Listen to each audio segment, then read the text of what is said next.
अस्सलाम वालेकुम। आज का हमारा lecture structure of the year के सिलसिले में है। इंसानी कान को तीन हिस्सों में तकसीम किया गया है। यानी इसके तीन पार्ट्स हैं। पहला पार्ट या पहला हिस्सा जो इसका है ये इंटरनल या आउटर ईयर कहलाता है। ये इसका इंटरनल या आउटर हिस्सा है। इसके बाद मिडल ईयर है, दरमियान वाला कान। ये हिस्सा जो है यहाँ से यहाँ तक ये दरमियान वाला कान है। और इसके बाद है इंटरनल या इनर ईयर या इसको लेब्रियंथ भी कहते हैं। तो ये वाला हिस्सा जो शक्ल में आप देख रहे हैं ये इसका इंटरनल हिस्सा है। अब सबसे पहले हम एक्सटर्नल या आउटर ईयर की तरफ आते हैं। तो कान का जो बाहर वाला जो हिस्सा है ये फिर तीन हिस्सों पर मुश्तमिल है। यानी ये फिर तीन पार्ट्स पर मुश्तमिल है। पहला पार्ट जो है, पहला हिस्सा जो इसका है वो एवरिकल या पिना कहलाता है। दूसरा इसका ऑडिटरी कैनाल है और तीसरा इसका एयर ड्रम या टेम्पेनिक मेम्ब्रेन भी इसको कहते हैं। यानी ये पहला वाला हिस्सा पिना है या इसको एवरिकल भी कहते हैं।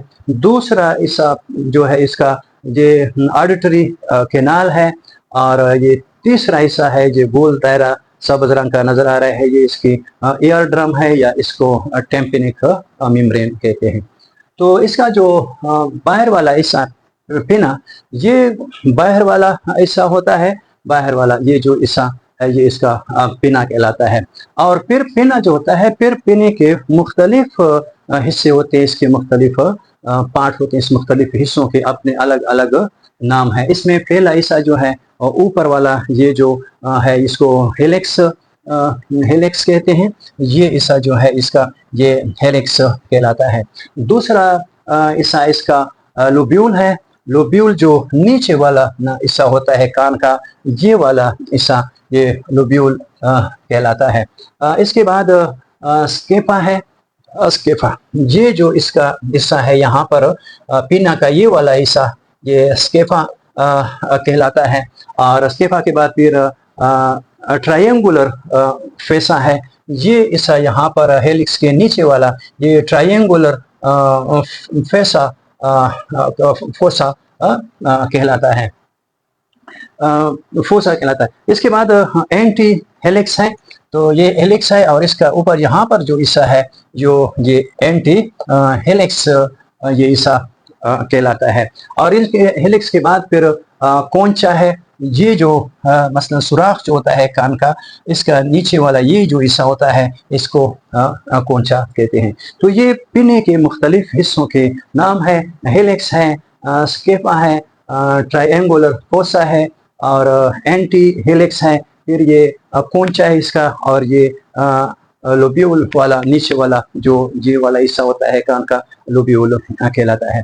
इसके बाद आउटर एयर का दूसरा हिस्सा ऑडिटरी कैनाल है। तो कान से यहाँ पर एक नाली अंदर की जानिब जाती है और इसकी लंबाई तकरीबन 4 सेंटीमीटर के बराबर होती है। 4 सेंटीमीटर इसकी लंबाई होती है और ये कान के पर्दे तक ये एक नाली है। इसको ऑडिटरी कैनाल कहते हैं। इस ऑडिटरी कैनाल के अंदर एक ग्लैंड होता है जिसको सिरोमिनस ग्लैंड कहते हैं। और ये ग्लैंड जो होता है एक खास किस्म की मादे को खारिज करता है, रतूबत को खारिज करता है, जिसको सिरुमन कहते हैं या इसका दूसरा नाम ईयर वैक्स भी है।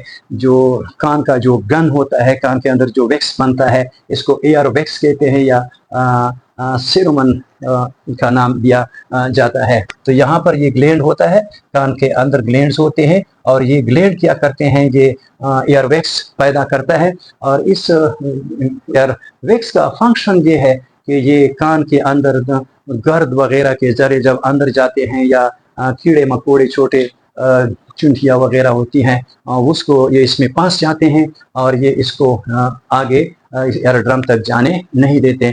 ये एयर ड्रम की एक तरह की हिफाजती दीवार है। ये एयर ड्रम की हिफाजत के लिए अल्लाह ताला ने एयर वैक्स कान के अंदर पैदा किया है। इसके बाद ये तो कान का जो एक्सटर्नल या आउटर ईयर है इसका जिक्र हो गया। इसके बाद मिडल ईयर है। मिडल ईयर भी दो हिस्सों पर मुश्तमिल है। एक को ऑडिटरी ओसिकल और दूसरे हिस्से को ऑडिटरी ट्यूब कहते हैं। ये ऑडिटरी ओसिकल जो हैं ये तीन छोटी छोटी हड्डियां होती है। एक को मेलस कहते हैं, दूसरे को एंकस कहते हैं और तीसरे को स्टेपिस कहते हैं। और इस तरह जो ऑडिटरी ट्यूब होता है ये एक खाना होता है, ये एक केविटी है और इस केविटी को ऑडिटरी ट्यूब कहते हैं या इसको टिम्पेनिक केविटी भी कहते हैं, टिम्पेनिक चेम्बर भी कहते हैं।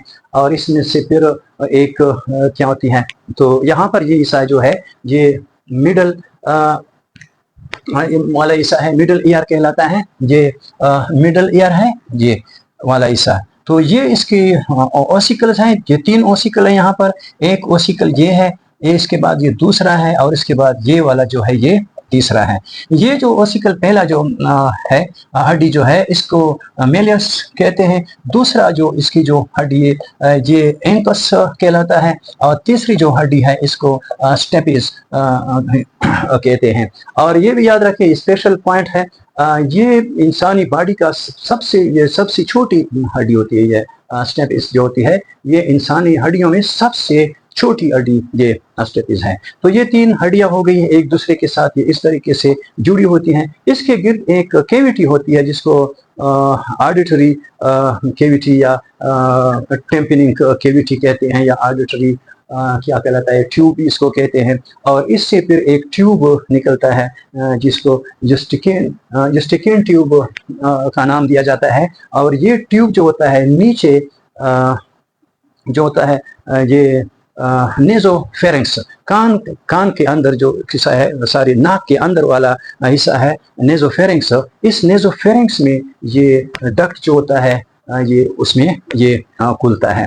और ये जो ऑडिटरी डक्ट है या टेम्पेनिक केविटी है इसके अंदर हवा होती है और ये हवा जो होती है ये इस पर्दे के लिए है। इसके मुनासिब प्रेशर अंदर की जानिब ये रखता है। मसलन अगर बाहर की तरफ से अगर हवा ज़्यादा हो जाए, इसका प्रेशर ज़्यादा हो जाए तो ये अंदर की जानिब प्रेशर कायम रखता है ताकि पर्दे की कोई नुकसान न पहुंचे। और ये इस टिन ट्यूब जो है इसके ज़रिए नेजोफेरेंक्स में ये नीचे खुलता है। तो ये आंख के दरमियान वाले हिस्से का ये स्ट्रक्चर हो गया। इसके बाद कान का जो इंटरनल है या इनर ईयर है या इसको लेबिरिंथ भी कहते हैं, ये इनर वाला हिस्सा है। तो इनर वाला हिस्सा जो होता है या इंटरनल जो कान का हिस्सा होता है ये भी दो पार्ट्स पर, दो हिस्सों में इसको तकसीम किया गया है। एक को बोनी लेब्रिंथ कहते हैं और एक को मेम्ब्रेनस लेब्रिंथ कहते हैं। जो बोनी लेब्रिंथ होता है वो हड्डी पर मुश्तमिल होता है, ये बड़ा होता है, इसको बोनी लेब्रिंथ केनाल भी कहते हैं। ये क्योंकि ये बड़ा होता है, यहाँ पर ये हिस्सा है, ये हिस्सा है, ये हड्डी पर मुश्तमिल होता है। और इसके बाद फिर ये जो मेम्ब्रेनस लेब्रिंथ होता है ये फिर ट्यूब की शक्ल का होता है। ये इस बोनी लेब्रिंथ के अंदर वाला हिस्सा होता है, इसके अंदर होता है। जिस तरह के एक बड़े पेप के अंदर एक दरमियान में एक छोटा पेप जाता है, तो ये इसे दोनों इस तरह के होते हैं। तो बोनी लेब्रिंथ और मेम्ब्रेनस लेब्रिंथ। अब पहले हम बोनी लेब्रिंथ के हिस्से पढ़ते हैं और इसके बाद फिर मेम्ब्रेनस जो लेब्रिंथ है इसके पार्ट्स के बारे में हम पढ़ते हैं। तो सबसे पहले इसके तीन बड़े बड़े पार्ट्स हैं, तीन हिस्से हैं बोनी लेब्रिंथ के। यानी ये बोनी लेब्रिंथ जो है इसके तीन पार्ट्स हैं। नंबर एक जो है वो है थ्री सेमी सर्कुलर कैनाल्स। पहला हिस्सा इसका जो है इसका ये थ्री सेमी सर्कुलर ये क्या है, कैनाल है। ये कैनाल हैं यानी ये बड़े बड़े होते हैं सेमी। अच्छा, इसके बाद वेस्टिब्यूल है। ये जो हिस्सा होता है यहाँ पर, ये जो हिस्सा है ये वाला हिस्सा, ये वेस्टिब्यूल कहलाता है। और इसके बाद फिर इसका तीसरा हिस्सा होता है जिसको कोक्लिया केनाल कहते हैं। ये कोक्लिया जो स्नेल की शक्ल की ये शक्ल है, ये जो है यहाँ से ये जाता है और इसी तरह फिर स्पायरल हो जाता है। स्नेल की तरह है शक्ल है ये। कोक्लिया केनाल भी हम इसको कह सकते हैं, ये कोक्लिया है। अब थ्री सेमी सर्कुलर केनाल जो हैं ये एक दूसरे के साथ इसी तरह लगे होते हैं कि आपस में ये 90 एंगल बनाते हैं। और इसके इसके अलग अलग नाम है। मसलन पहला जो इस तरह वाला होता है इसको इंटीरियर सेमी सर्कुलर केनाल कहते हैं। दूसरे को पोस्टीरियर सेमी सर्कुलर केनाल है। ये केनाल है, ये डक नहीं है। इसके बाद लेटरल सेमी सर्कुलर केनाल है। तो ये तीनों के अलग अलग है, मुश्तरक तौर पर इसको सेमी सर्कुलर केनाल्स कहते हैं। तो ये सेमी सर्कुलर केनाल्स हैं और इसमें एक क्या है, मैंने बताया कि एक का नाम इंटीरियर है, दूसरे को पोस्टीरियर कहते हैं और तीसरे को लेटरल सेमी सर्कुलर केनाल कहते हैं।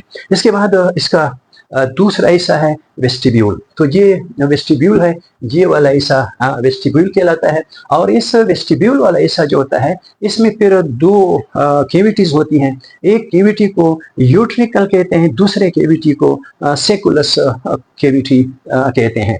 यहाँ पर ये यूट्रिकल केवी है और ये जो दिखाया गया है ये सेकुलस केविटी है। इसके बाद कोक्लिया केनाल है।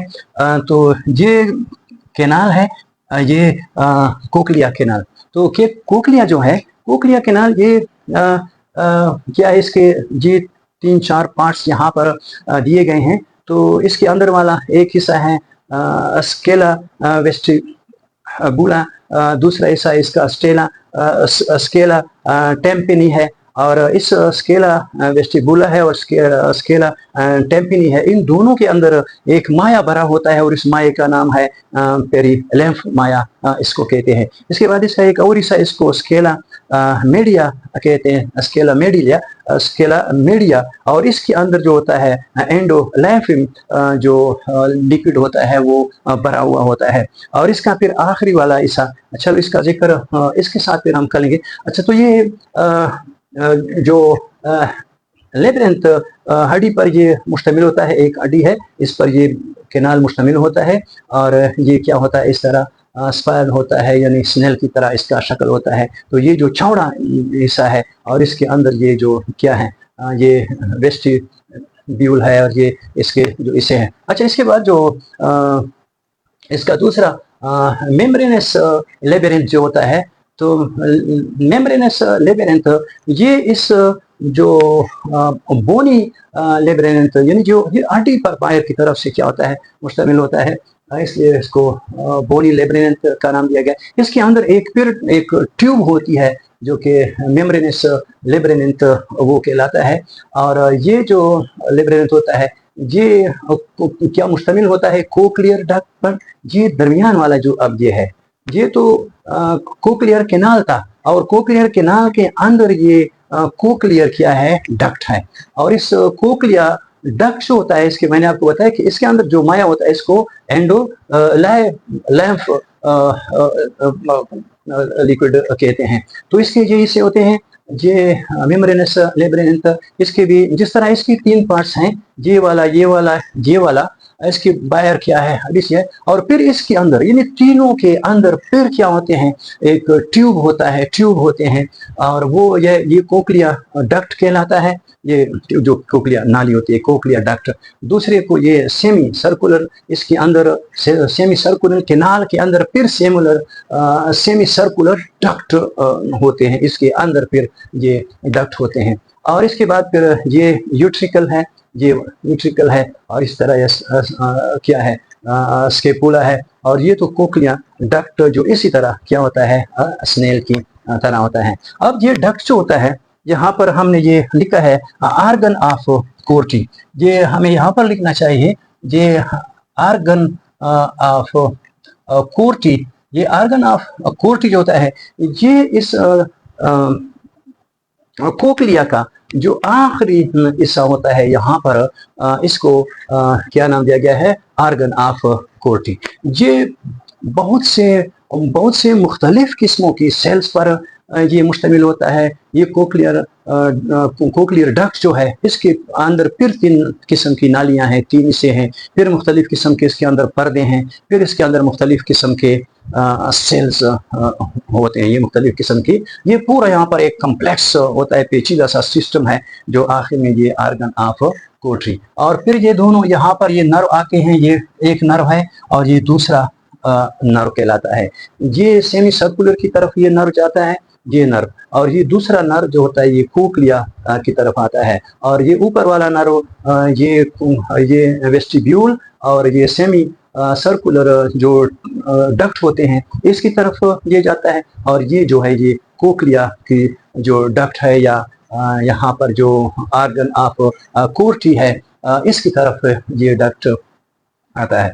तो असल में कान जो होता है इसके ज़िम्मे 2 काम होते हैं। ये 2 किस्म का फंक्शनल सरंजाम देता है कान। एक आवाज़ पैदा करना, यानी आवाज़ के लिए ये होता है, आवाज़ को सुनना और इसको दिमाग तक पहुंचाना और इन आवाज़ को वहाँ पर सेव करना और फिर इस आवाज़ को पहचानना, ये क्या है, इसका एक फंक्शन है आवाज़ सुनना। और दूसरा फंक्शन इसका जिस्म का जो तवाज़ुन होता है वो कायम रखना होता है। तो यहाँ पर जो सेमी सर्कुलर के डक्ट्स होते हैं इसके अंदर जो माया होता है ये जिस्म की तवाज़ुन को कायम रखने के लिए ये सिस्टम है। और जो कोक्लिया के अंदर जो सिस्टम है वो आवाज़ के लिए सिस्टम होता है। तो ये दोनों, इसे ऊपर वाला हिस्सा जो सेमी सर्कुलर ट्यूब्यूल होते हैं वो तवाज़ुन का काम सरअंजाम देते हैं, और दूसरा कोक्लिया जो है ये आवाज़ का काम सरअंजाम देते हैं। तो आवाज़ का जो सुनने का जो मैकेनिज़्म है वो कुछ इस तरह है कि आवाज़ सबसे पहले यहाँ पर कान के पिना से क्या होती है, टकराती है। तो कान की मुख्तलिफ ये पिना जो है अल्लाह ताला ने इस तरह चौड़ा बनाया है, जब आवाज़ की लहरें इससे टकराती हैं तो ये इसको रिफ्लेक्शन इसकी होती है, और रिफ्लेक्शन के बाद ये कान का जो यहाँ पर ऑडिटरी कैनाल का जो सुराख है या सिरा है, सारे जो वेव्स होते हैं यहाँ पर क्या हो जाते हैं, कन्वर्ज हो जाते हैं, यानी इकट्ठे हो जाते हैं, और फिर ये इकट्ठे क्या होते हैं, इस कैनाल के अंदर दाखिल होते हैं। यानी पिना का काम आवाज़ की जो लहरों को एक जगह पर क्या करना होता है, कन्वर्ज करना, इसका फंक्शन ये होता है, एक जगह कन्वर्ज करना। ऑडिटरी कैनाल जो होता है इसको आगे क्या करता है, इस ड्रम तक, एयर ड्रम तक पहुंचाते हैं, कान के पर्दे तक पहुंचाते हैं।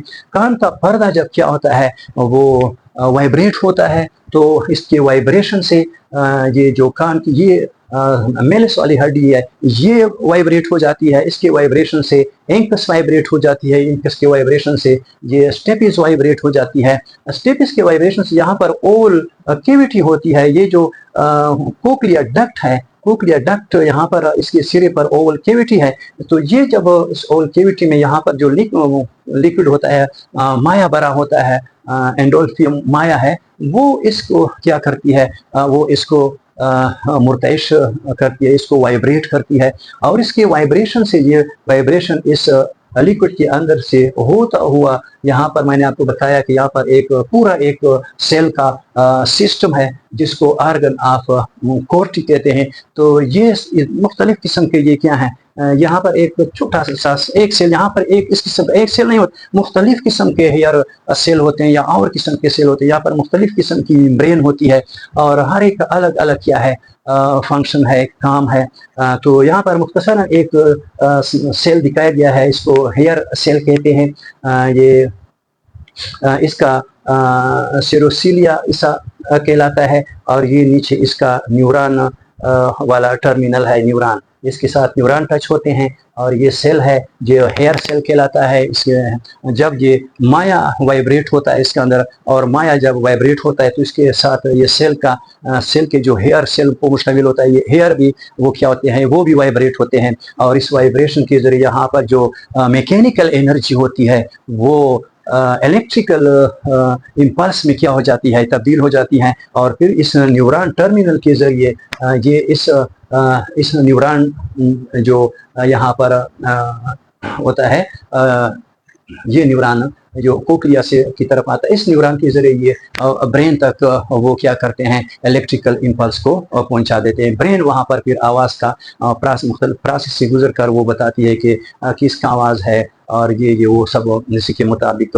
फिर वो अहकामात जारी करते हैं। तो यहाँ पर आवाज इस तरीके से, और ये जो मैंने आपको बताया कि ये सारा बहुत पेचीदा सिस्टम है, इसके अंदर ये आर्गन ऑफ पोल्ट्री जो है बहुत से मुख्तलिफ किस्म के और सेल्स पर और मुख्तलिफ किस्म के यहाँ पर मेम्ब्रेन है, इस पर ये मुश्तमिल होता है। अच्छा, यहाँ पर ये जो वेस्टिब्यूल्स होते हैं, वेस्टिब्यूल में दो कैविटी हैं, एक को यूट्रिकल कैविटी कहते हैं, दूसरे को सेकुलर ट्यूबल कैविटी कहते हैं। इन कैविटी के अंदर भी यहाँ पर भी इक्विलिब्रियम को कायम रखा जाता है, इक्विलिब्रियम के सिलसिले में है। और ये यहाँ पर एक्सेलरेशन भी एक लीनियर एक्सेलरेशन होती है, एक एंगुलर एक्सेलरेशन। तो लीनियर और एंगुलर एक्सेलरेशन भी यहाँ पर क्या की जाती है, मालूम की जाती है। इसके बाद जो तीन ये सेमी सर्कल हैं, सेमी सर्कल केनाल है, और फिर सेमी सर्कल केनाल के अंदर फिर सेमी सर्कल डक्ट होते हैं, और इन डक्ट के अंदर जो माया होता है, तो ये जो हर सेमी सर्कल होता है, इसके हर एक जो सिरे होते हैं, इसके सिरों में मखसूस किस्म की एक स्ट्रक्चर होती है, और ये मखसूस किस्म के जो स्ट्रक्चर होते हैं ये भी तकरीबन हेयर सेल की तरह होती है, ये भी हेयर सेल है। तो जब इसके अंदर माया या जो हरकत करता है और इन क्या होता है, इन सेल से टकराता है, तो इस सेल की शक्ल भी कुछ इस तरह होती है। इसके ऊपर जो एक टोपी से, इसको फेफूला कहते हैं, अंदर इसका ये हेयर सेल है, और ये इसके सेंसरी हेयर या सेंसरी न्यूरॉन जो होते हैं, ये सेंसरी हेयर में सेंसरी न्यूरॉन यहाँ पर होते हैं। तो ये सेंसरी न्यूरॉन के जरिए ये जब ऊपर इसके साथ माया टकराता है, तो हेयर सेल इसको क्या करते हैं, ये मैकेनिकल जो एनर्जी होती है उस इलेक्ट्रिकल में, और ये फिर सेंसरी नर्व के जरिए इस नर्व में आती हैं, और इस नर्व के जरिए फिर ये क्या होती है, पैगाम ब्रेन में पहुंचता है, और इस तरह जिस्म को तवाज़ुन की हालत में रखा जाता है। तवाज़ुन की मुख्तलिफ किस्में, मसलन बाज़ जो सेमी सर्कुलर है वो इंसान को सीधा खड़े होने में मदद है। जब इंसान एक साइड पर जाता है या दूसरे साइड पर जाता है या आगे जाता है या पीछे जाता है, तो इस वक्त इसकी जो इक्विलिब्रियम, इसको जो तवाज़ुन है वो कायम करने में ये भी एक पेचीदा सा क्या है, अमल है, और इसकी तफसील यहाँ पर इसमें शामिल नहीं है। इसके साथ हमारा आज का लेक्चर ख़त्म हुआ। खुदा हाफिज़।